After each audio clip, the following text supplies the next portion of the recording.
Mis hermanos, de una vez a la Biblia, por favor. Filipenses capítulo 4, versículo 8. Filipenses capítulo 4, versículo 8.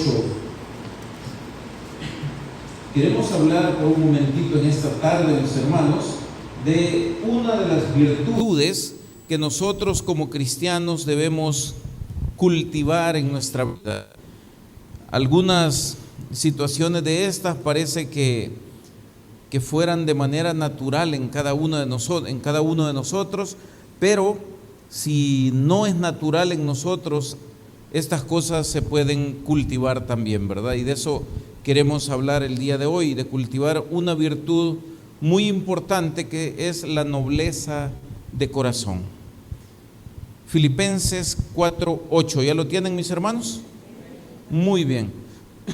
Vamos a leer la palabra de nuestro Dios. Lo hacemos en el nombre del Padre, y del Hijo, y del Espíritu Santo. Dice la Biblia: por lo demás, hermanos, todo lo que es verdadero, todo lo honesto, todo lo justo, todo lo puro, todo lo amable, todo lo que es de buen nombre, si hay virtud alguna, si algo digno de alabanza, en eso pensad. Oramos al Señor. Padre y buen Dios, te damos gracias en esta tarde, mi Dios, por este momento maravilloso que nos permite, Señor, acercarnos a tu presencia. Te ruego en el nombre de Jesús que hables a nuestras vidas, que hables a nuestros corazones y nos ayudes para que cada día podamos ser más parecidos a ti. Toma control de este mensaje, pues todo te lo pedimos en el nombre de Jesús. Amén y amén. Pueden sentarse, mis hermanos. Yo creo que en la vida nosotros casi siempre, como cristianos, ¿verdad? En la vida cristiana, casi siempre estamos buscando la manera de encontrar, por decirlo de esta manera, como fórmulas que nos ayuden a obtener los resultados que nosotros esperamos de Dios. Todos queremos, y lo decimos a cada momento, ¿verdad? Todos queremos ser bendecidos, todos queremos estar protegidos por la cobertura, por el poder de Dios. Todos queremos de alguna manera vivir en paz y que la paz que Dios da habite en nosotros, ¿verdad? Y que eso nos ayude para que a pesar de las dificultades y las situaciones que vivamos, podamos siempre sobreponernos y poder vivir una vida, si no del todo feliz, pero por lo menos una vida tranquila, ¿verdad?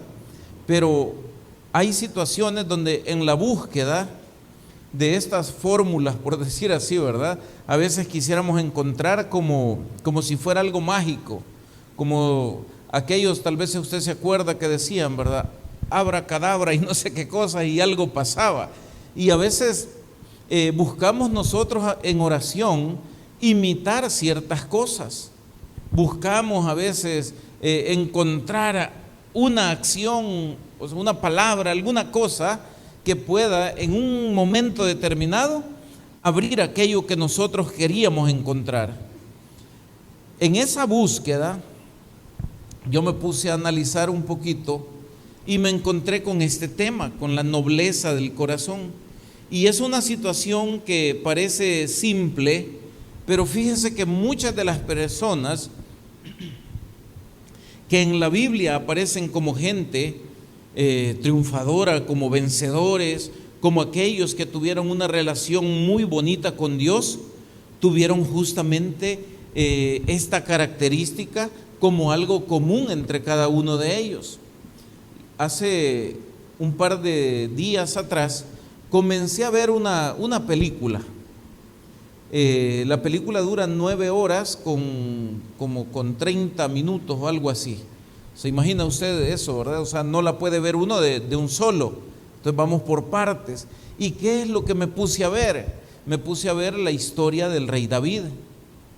Y comencé a recordar tantas cosas y tantos detalles que a mí se me habían olvidado de esta historia. Nosotros casi siempre recordamos esta historia como David, el pastorcito de ovejas, que mató al gigante y que posteriormente fue rey de Israel, y eso es lo que más o menos recordamos, ¿verdad? Pero hay detalles tan bonitos en esto que al menos a mí de verdad me llenó de alegría recordar cada una de esas cosas a través de esta historia. Por ejemplo, cuando llega el profeta Samuel a la casa de Isaí, el papá de David, y le dice: hey, mira, trae a tus hijos porque Dios me ha mandado, porque de aquí va a salir el futuro rey de Israel, ¿verdad? Entonces viene el papá y los llama a todos menos a David. Cuando comienza Samuel a ver a los muchachos que habían llegado ahí, él, al igual que los demás, se equivocaron, ¿verdad? Viendo a Eliab, que era uno de los que ya pertenecían en ese momento al ejército de Israel. Pero lo primero que dice en esta situación es: a ese yo lo desecho. ¿Por qué? Porque yo no miro lo que está afuera, yo veo el corazón de cada persona. Entonces, qué importante es que nosotros tratemos en la medida de lo posible de tener un corazón conforme al corazón de Dios. ¿Por qué? Porque usted podrá hacer o podrá hacer externamente lo que usted quiera, pero si su corazón no está alineado con el corazón de Dios, entonces vamos a tener dificultades. Usted podrá sentirse fuerte, usted podrá sentirse grande, capaz, dispuesto, lo que usted quiera, pero si su corazón no tiene la condición que Dios busca para ciertas cosas, entonces no vamos a ser elegibles. ¿Estamos aquí? Entonces fíjese que pensaba yo, quiere decir, decía yo, que el ministerio o los propósitos de Dios en la vida de las personas no depende de las capacidades que nosotros tengamos, no depende de la preparación que nosotros podamos tener. O sea, con esto no le estoy diciendo que no importa, ¿verdad? No, hay que prepararse, pero no determina finalmente eso lo que Dios vaya a hacer con alguien en un momento determinado. Pero lo que sí es determinante es cómo es el corazón de nosotros, y eso sí es importante. Cuando la historia de David comienza a avanzar, nos podemos dar cuenta cómo David es una persona noble. ¿En qué sentido, mi hermano? Mire, la nobleza de una persona tiene que ver con la honestidad, tiene que ver con la lealtad, tiene que ver con la humildad, tiene que ver con todas esas virtudes que los seres humanos podemos desarrollar y que los cristianos necesariamente deberíamos tener. Y por eso le decía que son cosas que debemos cultivar. Veo yo la historia y veo a Saúl, por ejemplo, el que en ese momento era rey de Israel. ¿Ustedes se acuerdan por qué desechó Dios a Saúl? ¿Por qué fue, mis hermanos? Porque desobedeció, ¿verdad?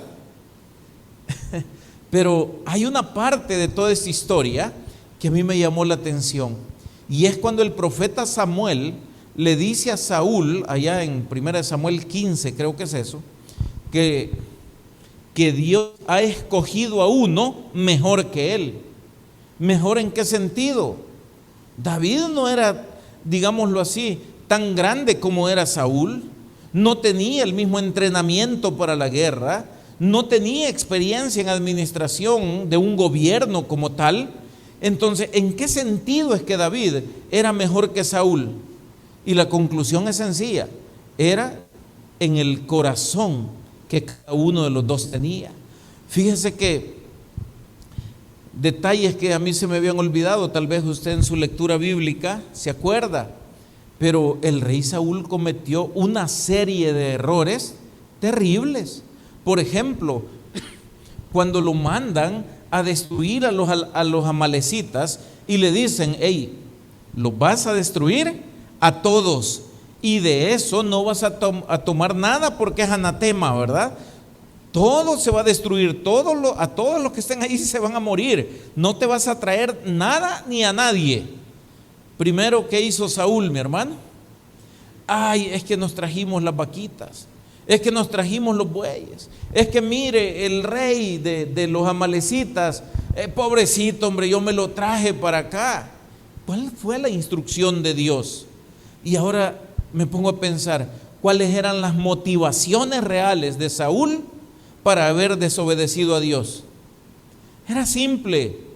A Saúl le dijeron sus soldados, su gente, que se llevaran las cosas, y él, por quedar bien con ellos, accedió a esa situación. ¿Estamos aquí? O sea, una debilidad en el carácter de él. ¿Pero por qué? Porque simple y sencillamente él pensó en agradar a las personas antes que agradar a Dios. ¿Estamos aquí? Entonces, fíjese, ¿y eso qué es? Esa es una cuestión del corazón. Es una cuestión de prioridades, si lo queremos ver de esta manera. Porque si yo tengo claro que lo que yo soy, lo que yo tengo y lo que yo pueda llegar a ser un día, se lo debo a Dios, significa que yo debo ser fiel a Dios. Yo debo mostrar mi más alta lealtad a Dios también. Amén. Con Dios yo debo ser el más sincero y el más honesto de todos, hasta donde yo pueda. ¿Estamos aquí? Y esa es la nobleza de corazón que Saúl no pudo tener en un momento determinado. Llegó Saúl a afligirse tanto cuando el profeta le dijo que había perdido su reino, que prácticamente se vuelve loco. Pero en esta locura, ¿qué es lo que vemos, mi hermano?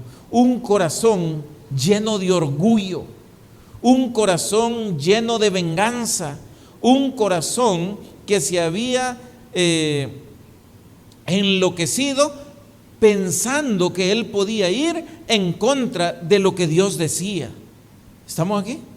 Entonces, ¿quién le jugó mal al rey David, al rey Saúl? Su corazón. Ese corazón orgulloso, cuando él dijo, no, es que no puede ser, es que el rey soy yo. No, es que no puede ser, a este mejor yo lo mato. Yo recordaba cosas. Y si usted se fija, la actitud de Saúl en un momento determinado es una actitud muy diabólica. Porque casi lo mismo que en aquel tiempo hizo Saúl con David, es lo que Satanás quiso hacer con Jesús en la época de llegar a la cruz. ¿Qué hizo Saúl? Quiso matar a David para interrumpir el plan de Dios, porque David ya había sido ungido. ¿Qué hizo el enemigo? Él pensaba que matando a Jesús, allí ya todo, él había ganado todo, y no sabía pues cómo era lo que Dios había dispuesto en ese sentido. Óigame, ese tipo de situaciones nos llevan a pensar algo. Hermano, ¿qué tan humilde es nuestro corazón? ¿Qué tan noble puede llegar a ser nuestro corazón como para aceptar la voluntad de Dios en un momento determinado? Porque esto fue lo que mató a Saúl. Él no pudo aceptar la voluntad de Dios. Él no pudo aceptar que Dios ya no quería que él fuera rey. Él se aferró a eso y quiso mantener su puesto como rey a como diera lugar. En contraste con esto, ¿qué vemos?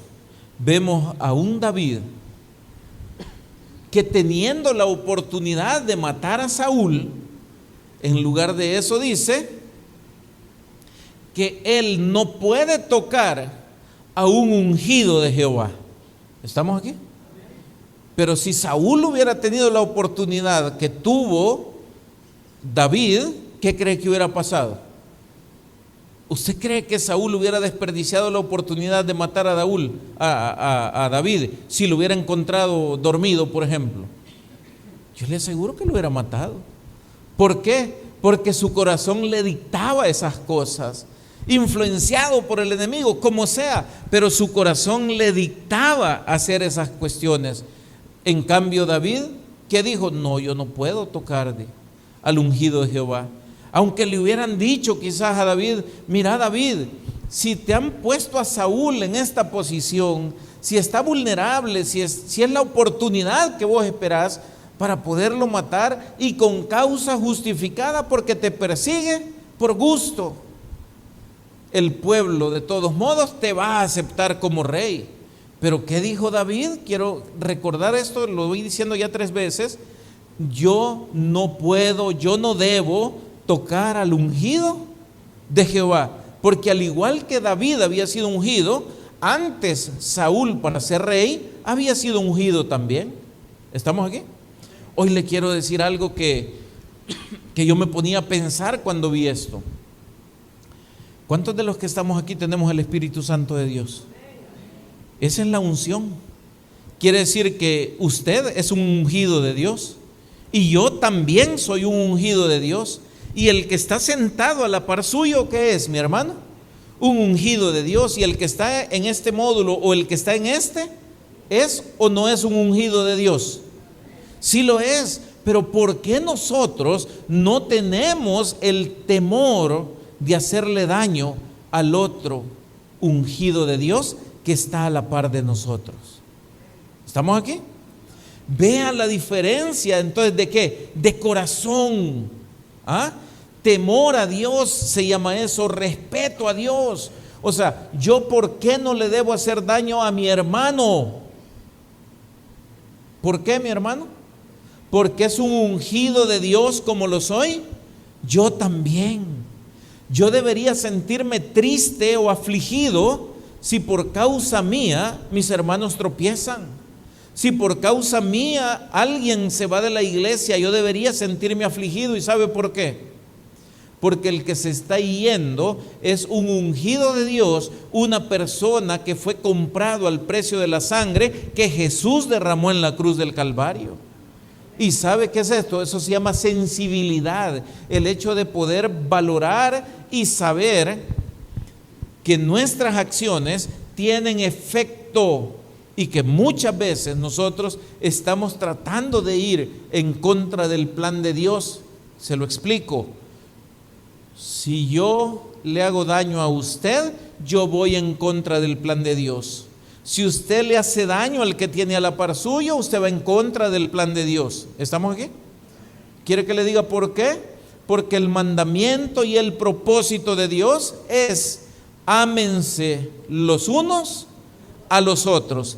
Si yo no tengo cuidado y no me interesa si le hago daño o no a las demás personas, yo no puedo ser una persona conforme al corazón de Dios. ¿Estamos aquí? Por eso el versículo que acabamos de leer, fíjese, analicémoslo por un ratito, es Filipenses 4:8.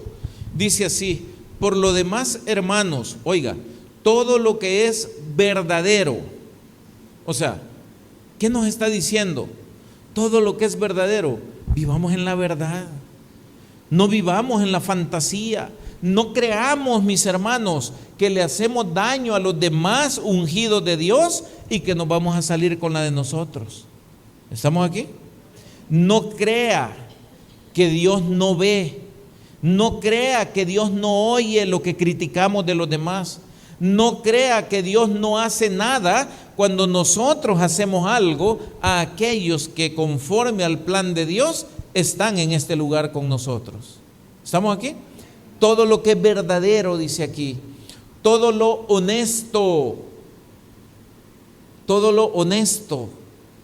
allí usted mida cómo es nuestra conducta. ¿Estamos actuando con honestidad? ¿Estamos actuando con hipocresía? ¿Estamos actuando con dolo, es decir, con el deseo de dañar a los demás? ¿O cómo es que verdaderamente nosotros actuamos? Porque el Señor dice: todo lo verdadero, todo lo honesto, ojo, todo lo justo, todo lo puro. ¿Qué es esto? Limpieza. No dobles intenciones, no hipocresía. No buscando mi propio beneficio, aunque no me interese lo que a los demás les pase. No, todo lo puro. Así como Dios es santo, así como Dios es bien intencionado, así como Dios bendice sin esperar nada a cambio, así como Dios perdona independientemente de cuáles sean los errores o pecados que nosotros hayamos cometido en la vida. Todo lo puro, todo lo que es de buen nombre. Si hay virtud alguna, si algo digno de alabanza, en esto pensad. Amén. ¿Cómo deberían ser nuestros pensamientos, mi hermano? Porque eso es lo que nos están diciendo ahí. ¿Cómo deberían ser nuestros pensamientos? ¿Cómo debería ser entonces nuestra relación? ¿Cómo debería ser nuestra manera de actuar? Pura, honesta, verdadera. ¿Estamos aquí? Eso es lo que está diciendo el Señor. ¿Y por qué? Porque entonces nos convertimos en una persona elegible para cosas grandes que Dios tiene. ¿Por qué no se las da a algunos? Porque son orgullosos. ¿Por qué no se las da a otros? Porque son altivos. ¿Por qué hay otros que tampoco califican? Porque no tienen sensibilidad, porque no les interesa a la gente, porque simple y sencillamente creen que el mundo gira alrededor de sus deseos y de sus pensamientos. ¿Estamos aquí, mi hermano? Entonces, yo me ponía a pensar viendo otra película y veía la de José, el hijo de Jacob. Y yo llegué en un momento esa noche, porque en la noche yo me quedo viendo esas cosas, y lo hago porque quiero acordarme de las historias bíblicas. Y llegó un momento en el que yo reflexionaba y decía, es que yo quiero conocer a ese Dios. Y no estoy diciendo que no sea cristiano y que no conozca a Dios, pero yo quiero conocer a ese Dios, decía yo. ¿A cuál Dios? A ese que le hablaba a José, a ese que cuidaba a José, a ese que le daba gracia a José en cualquier circunstancia donde él estaba, porque todo lo que él hacía prosperaba. Yo ese Dios quiero conocer. ¿A cuál? A ese que tiene Samuel. ¿Por qué? Porque cuando algo iba a pasar, Dios se lo informaba a Samuel. ¿Estamos aquí? Yo quiero ver a ese Dios que protegió a David. Yo quiero ver a ese Dios que se manifiesta a Jacob. ¿Estamos aquí? Pero ¿por qué muchas veces no lo podemos ver, mis hermanos? Porque no tomamos en cuenta el consejo de Dios. Le voy a decir uno que es central en esto que estamos hablando. Sobre toda cosa guardada, guarda tu corazón, porque de él depende la vida. ¿Estamos aquí? Pero muchas veces nosotros descuidamos nuestro corazón. Dejamos que nuestro corazón, en lugar de lo verdadero, lo puro, lo honesto, lo de buen hombre, lo que es digno de alabanza, en lugar de eso dejamos que nuestro corazón sea un corazón lleno de odio, sea un corazón lleno de rencor, sea un corazón que está así a un pasito de la venganza en cualquier cosa. Explotamos y pareciera como que nada va a pasar. Y entonces digo yo, es que este es el problema. Es que cuando nosotros decimos, es que Dios quiere nuestro corazón, es que Dios quiere moldear nuestro corazón y que nuestro corazón sea un corazón que refleje el carácter de Dios. Y eso, mis hermanos, es lo que nosotros, bueno, para mí era importante hablarlo. Yo no sé si usted ya lo sabía esto. Si usted ya lo sabía, simplemente siga, cultívelo, hágalo. Si lo sabía y no lo ha hecho, pues comience a hacerlo. Y si no lo sabía, pues aproveche que hoy lo sabe y comience a trabajar en ese corazón para que podamos ver verdaderamente cómo Dios obra, se manifiesta y nos libra de tantas situaciones. Pero ¿qué necesitamos, mi hermano? Como se le decía a David, un corazón, un hombre con un corazón conforme al corazón de Dios. Y créame que David no era un hombre perfecto, tampoco nosotros lo somos. David no era un hombre perfecto. David era un hombre débil en muchas cosas, como quizás lo somos nosotros. Se equivocaba en muchas cosas.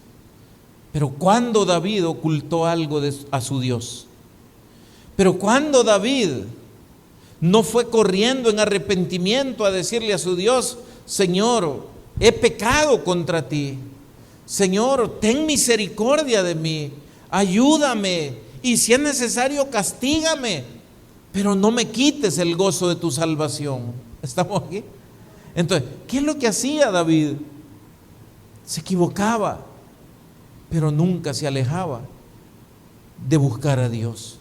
Nunca dejó de tratar de agradar a Dios con sus acciones.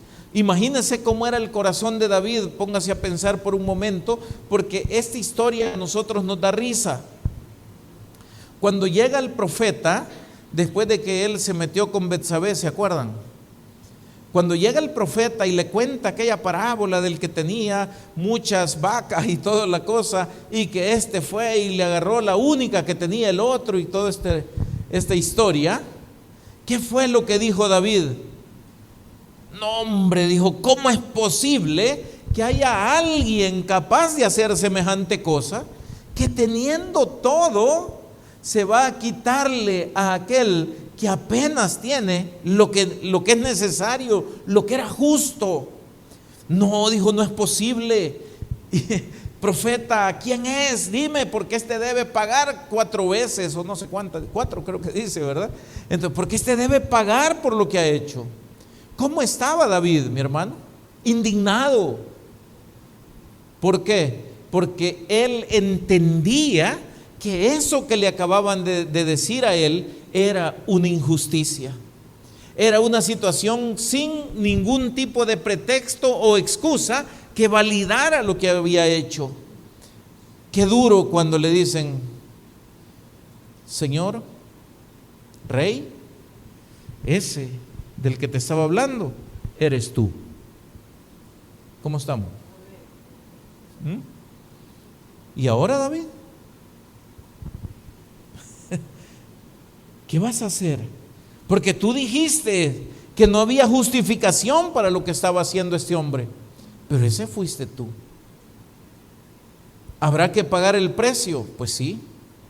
Y lo pagó de una manera terrible, si usted se acuerda de cuál es la historia y el desenlace de esa situación.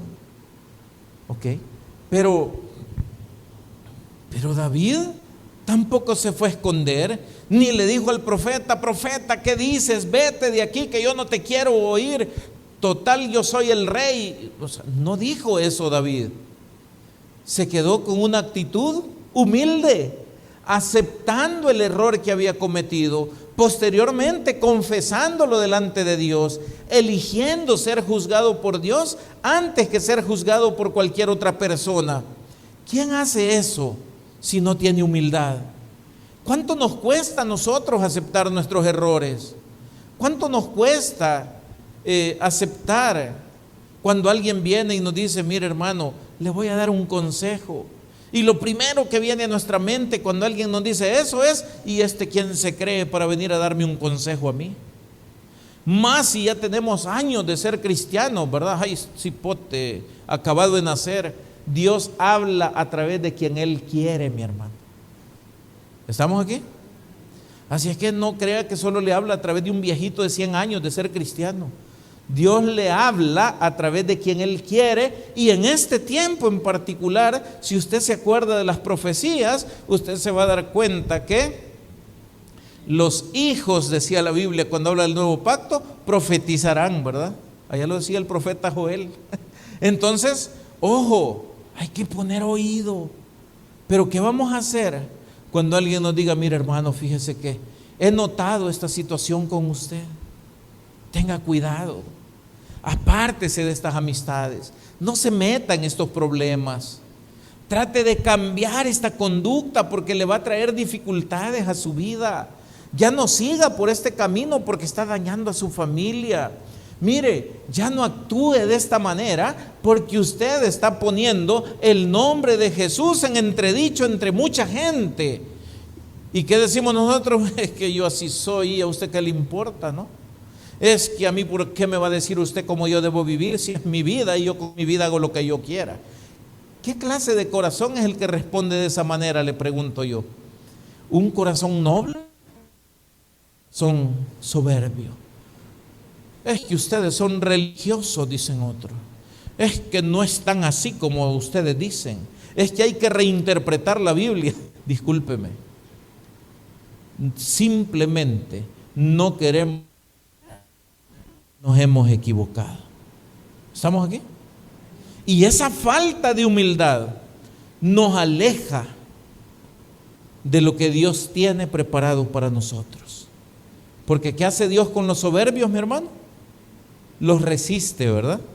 Es decir, yo no tengo nada que ver con vos. ¿Por qué? Porque vos sos soberbio. Pero a los humildes les da gracia. Por eso decía nuestro Señor Jesucristo que había que aprender de Él, porque Él es manso y humilde de corazón. Cuando ustedes aprendan eso, decía Jesús, claro, no lo decía así, lo estoy parafraseando. Cuando ustedes aprendan y practiquen eso, encontrarán descanso para sus almas. ¿Me está entendiendo por dónde vamos? ¿Por qué no vivimos en paz, mi hermano? ¿Por qué nos cuesta disfrutar un poquito de la vida? La felicidad no está aquí, ya lo sé, pero no significa que vamos a pasar martirizados todo el tiempo. Pero no significa que todo el tiempo tenemos que vivir amargados. Pero no puede ser que todo el tiempo veamos la vida gris. O sea, como que fuera de aquellos televisores antiguos, ¿verdad? No, hombre, ¿por qué no la vemos a colores? No la vemos a colores. Y no es problema de la tele, es problema de nuestro corazón. ¿Sabe usted que cómo vivir nuestra vida en realidad lo decidimos nosotros? Pero a veces nosotros mismos hemos decidido quedarnos atrapados en actitudes que no nos dejan vivir en paz. Hay que aprender a soltar esas cosas. Hay que avanzar. Mire cómo es Dios, dice la Biblia, Salmos capítulo 145, versículo 17. Oiga lo que dice acá. Dice así: justo es Jehová en todos sus caminos. ¿Cómo es Jehová en todos sus caminos? Justo. Y luego dice, y misericordioso en todas sus obras. Él es justo en todos sus caminos. Y en todo lo que Él hace, en todas sus obras, Él es misericordioso. La pregunta es, ¿cómo somos nosotros? Porque en nosotros se tiene que estar formando el carácter de Cristo. Dice la Biblia que nosotros estamos siendo transformados a la imagen de Jesús, ¿verdad? Día con día. Quiere decir que cada día debe haber una nueva virtud, una nueva característica nuestra, no física, sino de nuestra forma de ser, de nuestro carácter, que nos vaya permitiendo ser como era Jesús. Justo y misericordioso, dice ahí. Amén. Ahora veamos Hechos capítulo 13, por favor, versículo 22. Hechos 13, 22. ¿Y qué vamos a encontrar ahí?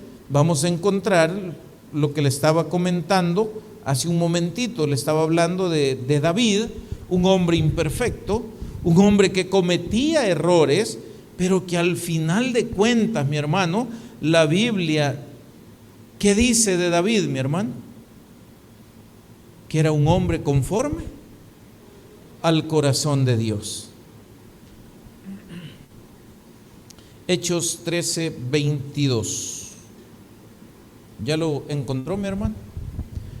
Dice la Biblia, quitado les levantó por rey a David, quitado a Saúl, ¿verdad?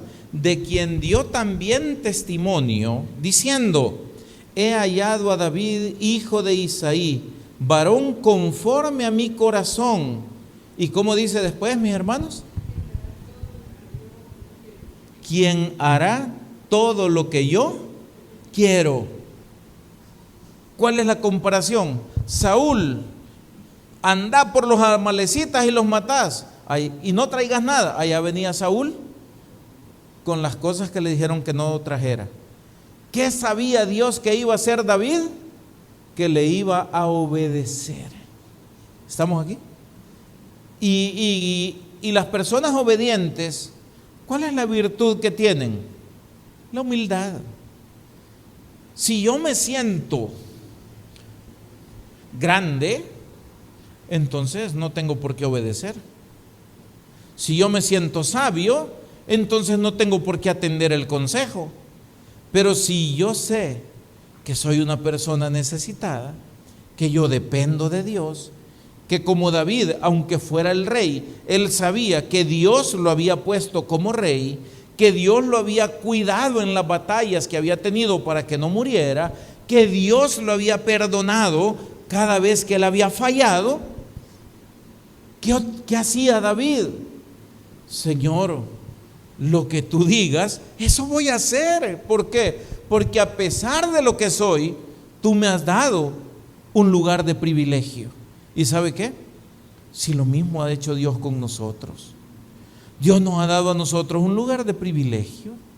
Dios nos ha dado a nosotros una vida que posiblemente no merecíamos. Y usted me podrá decir, pero mire, si yo no tengo grandes riquezas, no, ni yo tampoco, pero probablemente ni lo que hoy tenemos merecíamos verdaderamente. Pero ¿qué hizo Dios, mi hermano? Dejó a un lado nuestras faltas, y como Él obra, lo acabamos de leer, Él obra, todas sus obras las hace con misericordia. Entonces, ¿qué hace? Dejó a un lado todas las cosas que nos eran contrarias y nos ha estado bendiciendo, y nos ha estado ayudando, y nos ha estado cuidando, y nos ha estado llamando desde hace mucho tiempo. ¿A dónde? A adquirir nuevos hábitos, a adquirir nuevas conductas, a moldear nuestro carácter y a ser gente de bendición. ¿Estamos aquí?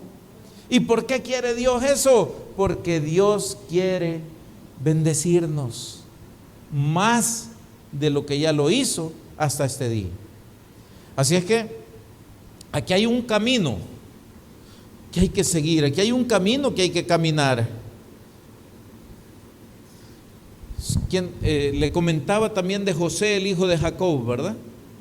A mí me parece muy interesante, y creo que un día de estos, el domingo, hablamos un poquito de eso.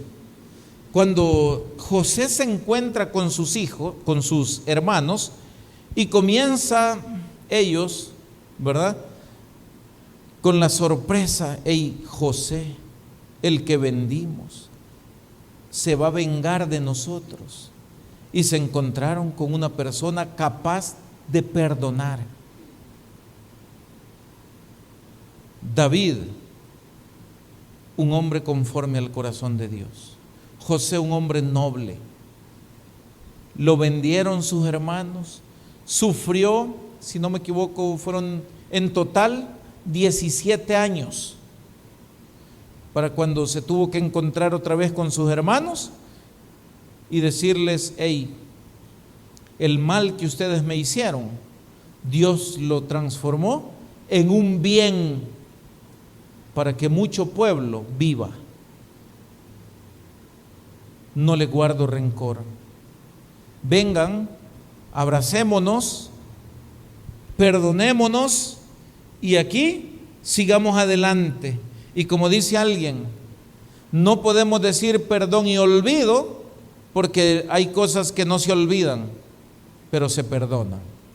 Como las heridas duelen y dejan cicatrices, pero no están abiertas para siempre. Está la cicatriz, pero la herida ya cerró. Y eso fue lo que hizo José. José obviamente no podía olvidarse de lo que sus hermanos habían hecho, pero no por eso iba a ser él una víctima o un esclavo del rencor o de la venganza. Al revés, ¿qué fue lo que hizo? Un corazón noble logra ver el propósito de Dios aún en la adversidad. Y eso fue lo que hizo José. El mal que intentaron hacer contra mí, Dios lo convirtió en un bien mucho mayor. Así es que, mis hermanos, no se preocupen. No se preocupen por lo que hicieron. Yo los perdono. Sigamos adelante. ¿Y sabe qué? Preservación del pueblo de Israel. Cuando mandan a traer a Jacob y su familia, tal vez usted se acuerda del relato bíblico, ¿a cuánta gente fueron a traer a Canaán para llevarlos a vivir a la tierra de Gosén en Egipto? ¿Alguien se acuerda? Fueron 70 personas. Amén. 70 personas que los pusieron ahí, y de ahí se multiplicaron y llegaron a ser 2 millones de personas. ¿Qué le parece? Pero hoy póngase a pensar eso usted. Y si en lugar del perdón José hubiera optado por la venganza, ¿cómo hubiera sobrevivido el pueblo de Israel en ese tiempo de hambre? No, ¿verdad? No se hubiera podido. Y entonces llegamos muchas veces a concluir nosotros que el perdón siempre es mejor y superior que la venganza y el rencor. ¿Quiere usted vivir en paz? Le decía hace un momento. No podemos vivir en la felicidad total, aquí no existe, sí, pero queremos vivir más o menos en paz. Aprenda a perdonar. Aprendamos a perdonar. ¿Estamos aquí? Aprendamos a perdonar. Yo sé que hay ocasiones donde nosotros decimos, pero es que no merece. Sí, no lo merecen. Tampoco nosotros merecíamos que Dios nos perdonara, hermano. Y la nobleza de Dios nos dio su perdón, nos dio su gracia, nos dio su salvación y nos dio todo. ¿Qué vamos a hacer nosotros? Seamos nobles, como lo fue José, o como lo es Dios con nosotros. ¿Se imagina usted por un momento si Dios nos castigara por cada vez que nosotros nos equivocamos? Yo le pregunto, ¿cómo cree que estuviéramos al día de hoy? ¿Cree usted que estuviéramos aquí, que anduviéramos aquí caminando así bien tranquilitos? Yo creo que no. Pero el perdón de Dios ha sido tan grande, ha sido tan amplio, que nosotros hoy tenemos una expectativa de tener o de ser todavía personas mejores de lo que somos o de lo que estamos hoy. ¿Y sabe por qué? Por una razón sencilla, porque Dios nos ha perdonado, porque de otra manera no tendríamos opción a nada. Entonces, ¿qué vemos acá? Un hombre noble como José, que fue capaz de apartar, oiga, antes de seguir. ¿Se imagina que hubiera sido usted en lugar de José? ¿Qué hubiera hecho usted como el hombre prácticamente más poderoso de Egipto? El único que les podía dar de comer a las naciones que estaban alrededor, porque los demás no tenían nada. Y hubieran llegado por ahí aquellos que a usted lo habían vendido, que a usted lo menospreciaron, aquellos que lo ofendieron, aquellos que cuando usted era pequeño lo golpeaban. ¿Qué hubiera hecho usted? Es interesante ponerse a pensar esto, ¿verdad? Porque a veces uno dice, no, yo hubiera actuado igual que José. No lo sé. No lo sé.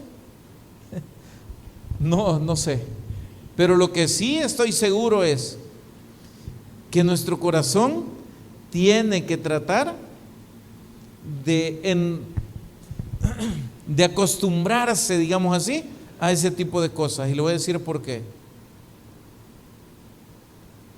A muchos de los que estamos aquí alguna vez, alguien nos traicionó. Amén o no amén. Alguna vez alguien intentó hacernos daño. Alguna vez alguien habló mal de nosotros. Alguien alguna vez nos menospreció. Amén. Yo le digo, ¿qué pasa cuando usted ve a esa gente el día de hoy? ¿Qué siente su corazón? ¿La herida ya cicatrizó? ¿Está cerrada? ¿O usted todavía siente dolor? Le tengo una noticia. Si usted siente dolor, es porque la herida todavía está abierta. Y le tengo otra noticia peor que esa. Al que le duele es a usted, no al otro. ¿Estamos aquí? El perdón, el reconcilio, como le llaman algunos y todo esto, no es un beneficio para los demás, mi hermano. Es un beneficio para usted. José vivió el último tiempo de la vida de su papá en armonía con su familia completa, porque fue capaz de perdonar. Si él no hubiera hecho eso, yo le digo, los últimos días de la vida del papá de José hubieran sido tan tristes como el tiempo que él pensó que su hijo estaba muerto. Los demás que andaban cargando esa culpa desde hacía tanto tiempo, ¿cómo cree que hubiera sido su vida? Pero yo le pregunto, cuando se enfrentaron, cuando se encontraron, y José los perdona y le dice: miren, tranquilos aquí, como que nada ha pasado. ¿Qué peso se ha de haber quitado de encima José? ¿Qué peso se quitaron de encima los hermanos de José? Y qué alegría tan grande le pudo haber dado a su papá Jacob y a los demás cuando vieron que el hijo que creían muerto estaba vivo, y no solo vivo, estaba junto con ellos. Muchas veces no alcanzamos a ver lo que esta gente con un corazón noble puede ver. Eso que acabamos de mencionar de José, cuando él dice que el mal que le intentaron hacer, Dios lo convirtió en un bien, sería de analizarlo en los casos nuestros. ¿Sabe que hay gente que si no le hubieran hecho lo que le hicieron, no estarían en la iglesia? ¿Sabe que hay gente que si no hubiera sufrido lo que sufrió, una enfermedad, un encarcelamiento, qué sé yo, cualquier cosa de esas, si no les hubiera pasado eso, probablemente nunca se hubieran acercado al Señor? Probablemente nunca hubieran recibido a Cristo y evidentemente no serían salvos, ¿verdad? Pero algunas de estas cosas fueron feas en el momento, las consideramos malas, pero ese empujón de esas cosas a veces llevan a las personas a cosas mejores en Dios. Alguien podrá decir: mire, fíjese que a mí cuando era niño, a mí me abandonaron mis padres. Y sabe que hay niños que han sido abandonados y se han ido a refugiar en una iglesia y se convirtieron en cristianos y se hicieron pastores o lo que sea, no importa lo que hayan sido, pero se acercaron a Dios. Algunos de ellos, si se hubieran quedado con sus padres, probablemente no hubieran conocido a Jesús. Y entonces usted me dirá: entonces usted está diciendo que fue bueno que el papá o la mamá los dejara. Pues sí, porque el bien posterior fue mayor que el daño que pudieron haber sufrido al principio. Pero ¿cuánto cuesta para nosotros entender este tipo de situaciones? ¿Y sabe por qué cuesta entenderlas? Porque muchas veces nosotros tenemos la expectativa de que todo lo que nos debe pasar en la vida nos debe gustar, y que todo lo que nos debe pasar como cristianos debe ser simplemente un camino libre de problemas, un camino libre de dificultades. Y si usted tiene esa idea, mi hermano, está equivocado. Esto ya lo hemos hablado. Óigame, Jesús, para darnos salvación, ¿se acuerda por dónde pasó, mis hermanos? Pasó por el sufrimiento. Amén. Pasó por un montón de cosas terribles. Israel salió de Egipto, se fue a la tierra prometida, pero tenía que pasar por el desierto. No quedarse a vivir en el desierto, pero había que pasar por el desierto por un tiempo. Amén. Entonces, muchas de estas cosas a veces se están dando también en nuestras vidas. Y entonces, ¿qué dice el Señor Jesús al final? Vengan a mí los que estén trabajados y cargados, que yo los haré descansar. Entonces, estás cansado del sufrimiento, estás cansado de los golpes de la vida, estás cansado de intentar y no poder, estás cansado de estar cansado o estás cansado de estar amargado. Entonces, ¿qué dice Jesús? Ya no te amargues más, vení a mí, entregame las cargas, yo te daré descanso. Y después de esto, ¿qué hago, Señor? Llevad mi yugo sobre vosotros. Pero es difícil. No, dice el Señor Jesús, no, tranquilo. Mi yugo es fácil y ligera la carga que te va a tocar llevar. ¿Estamos aquí? ¿Pero de qué se trata? Venid a mí. Venid a mí. ¿Qué le quiere decir eso, hermano? Hey, aquí están repartiendo, yo tengo hambre, pero yo no quiero, me da pena. Venid. Bota la pena, bota el orgullo. Después van a decir que yo voy porque me dieron. Sí, porque lo necesitabas.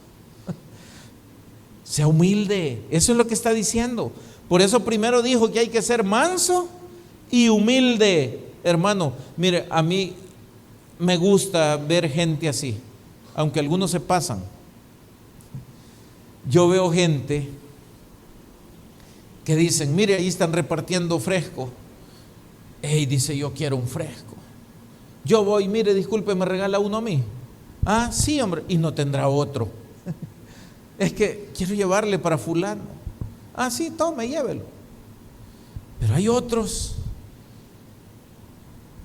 que dicen, me van a ver. No, ¿qué irán a decir de mí si yo agarro ese fresco?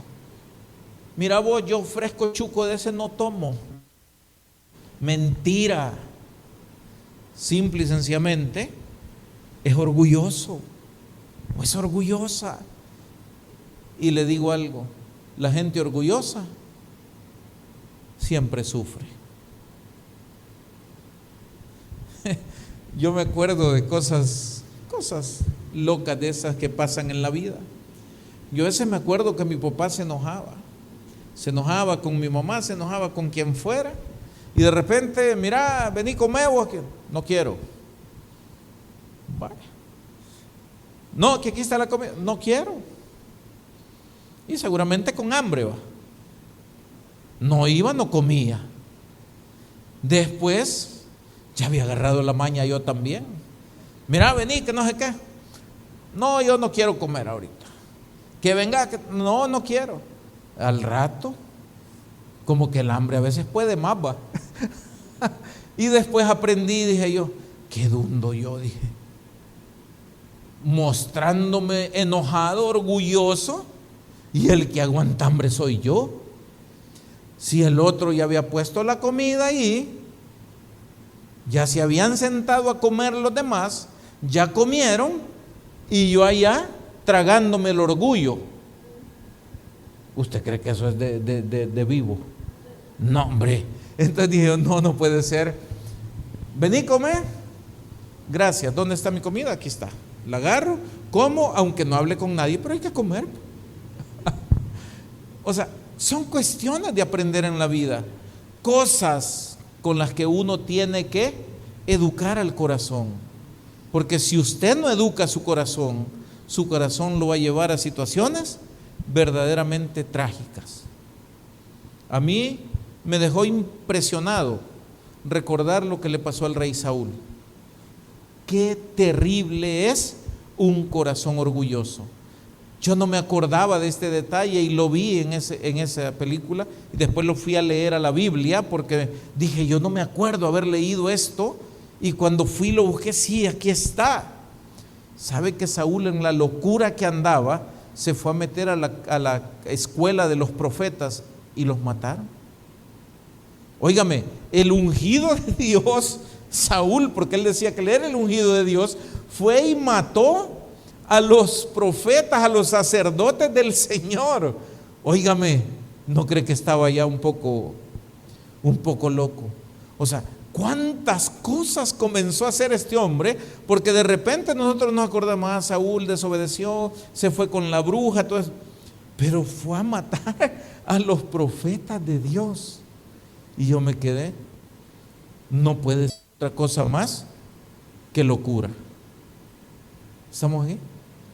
Entonces, digo yo, un corazón noble, capaz de ser humilde y reconocer sus fallas, capaz de reconocer la necesidad que tenemos de Dios, capaz de reconocer el privilegio que Dios nos ha dado de estar aquí, capaz de perdonar cuando nos han ofendido, de dejar a un lado nuestro orgullo que no nos va a llevar a nada bueno. ¿Quiere que le diga una cosa? Por orgullo Saúl perdió el reino. Por orgullo personas han perdido a su familia. Por orgullo personas han matado a otras personas. Por orgullo personas se fueron de una iglesia a vivir una vida desastrosa fuera de la voluntad de Dios. Por orgullo personas no lograron terminar una carrera universitaria. Por orgullo personas aguantaban hambre, no le digo quién. Por orgullo, o sea, no, necesitamos un corazón diferente que eso. Amén. Se lo repito, el llamado de Dios, ¿cuál es? El corazón más noble que hemos conocido a través de la historia, el de Jesús. Y Él dijo: vengan, traigan sus cargas, les doy descanso. Sean mansos y humildes, para que el yugo que lleven les sea fácil y la carga sea liviana, que no les pese tanto, ¿verdad? ¿Y sabe qué? Yo he estado analizando esto y me di cuenta de algo.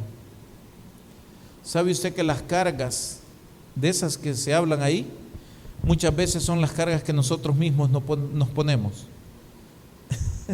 Sí, nosotros andamos produciendo y llevando cargas. Ahí viene este otra vez, mira. Ay Dios, usted anda cargado. Amén. El otro pasó y livianito, hasta así como que era plumita en el aire, ¿va? Tranquilo, pero usted, y me quiere saludar, mejor me voy por allá, ¿va? ¿Ah? Usted anda cargado. Amén. Sea manso, sea humilde, lleve el yugo del Señor. Es fácil. Perdone, no se amargue, no se llene de orgullo y va a vivir tranquilo.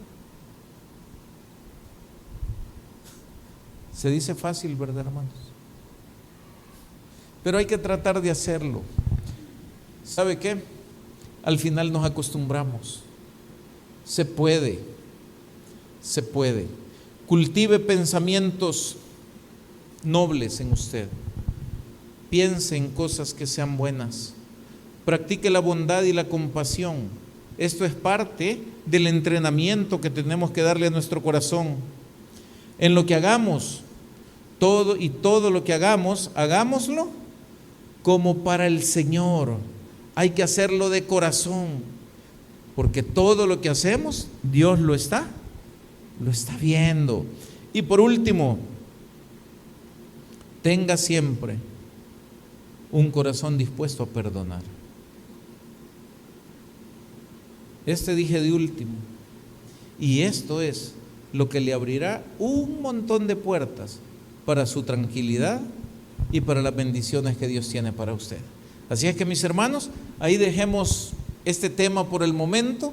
Simple y sencillamente cultivemos en nosotros un corazón noble, y después de esto tratemos de vivir en paz y en armonía, sin cargas, sin estorbos y sin tantos dolores que a veces nosotros mismos nos hemos venido cargando. Démosle al Señor un fuerte